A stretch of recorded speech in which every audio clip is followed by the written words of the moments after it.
grandes sociétés comme les nôtres, où plus personne ne se connaît vraiment, où il y a le virtuel qui a pris le dessus, comment trouver une conjointe ou avoir un contact avec une personne de manière licite et digne?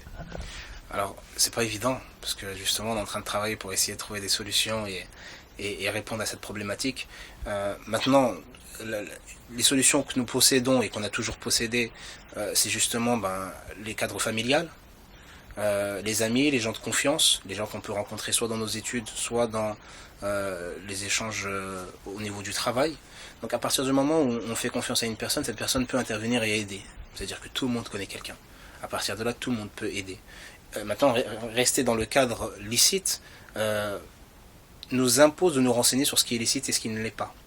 Et ça, c'est le devoir de chacun. Chaque musulman et chaque musulmane qui veut entreprendre justement cette démarche maritale se doit de se renseigner au minimum sur ce qui est permis et ce qui ne l'est pas. Après, c'est ouvert. Tant que ce n'est pas interdit, on peut entreprendre les choses. Donc, si parler à une amie ou à un ami ou à la famille pour vous aider à trouver quelqu'un, il n'y a rien de mal là-dedans. Le mal est d'aller faire quelque chose de mal, c'est-à-dire de commettre un péché avec cette personne. Mais tant qu'on respecte les règles, les solutions en réalité sont nombreuses.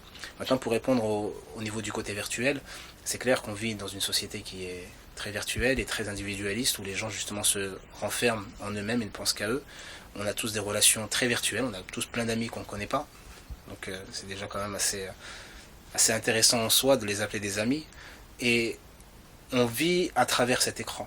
Et la multiplicité justement des écrans, que ce soit les ordinateurs, les téléphones et maintenant les montres et tout ce qui bouge, pousse justement au virtuel et nous encourage. C'est pas pour rien que la société nous encourage vers ce champ-là. C'est pour qu'on puisse se perdre et s'enfermer et rester justement dans cette solitude.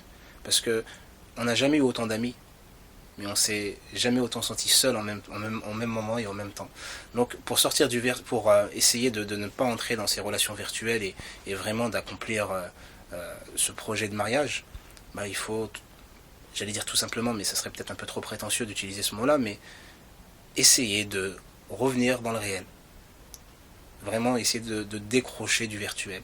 Non pas décrocher complètement pour ceux pour qui c'est difficile, mais de s'en délaisser le plus souvent possible. De ne pas s'attarder là-dessus et de ne pas attendre du virtuel quelque chose.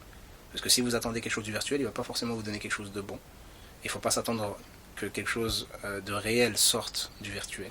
Donc essayez de reposer les pieds sur terre, de revoir des gens véritablement, de pouvoir les toucher, avoir un contact physique avec eux, les voir et les ressentir et les sentir et sentir leur présence, et passer par des cadres illicites.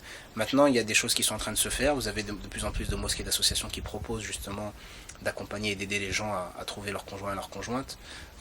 Et c'est une très bonne chose, c'est une réponse aux problèmes qu'on peut rencontrer. Il y en aura peut-être davantage, il y aura peut-être d'autres solutions ou d'autres réponses. On travaille avec beaucoup de responsables et d'acteurs pour justement essayer de répondre à cette problématique. Donc alhamdoulilah, il y a des solutions. On a les anciennes solutions qui sont toujours actives et les nouvelles solutions qu'on essaie d'adapter au mieux. Et pour conclure, ce qu'il faut comprendre, c'est que quelle que soit la solution licite, elle ne peut être viable que si Dieu le veut bien. Donc en réalité, la solution, c'est de demander à Dieu, mais de lui demander véritablement, sincèrement, en ayant vraiment le ressenti qu'il vous entend et qu'il peut faire ce que vous demandez, parce que rien lui est impossible.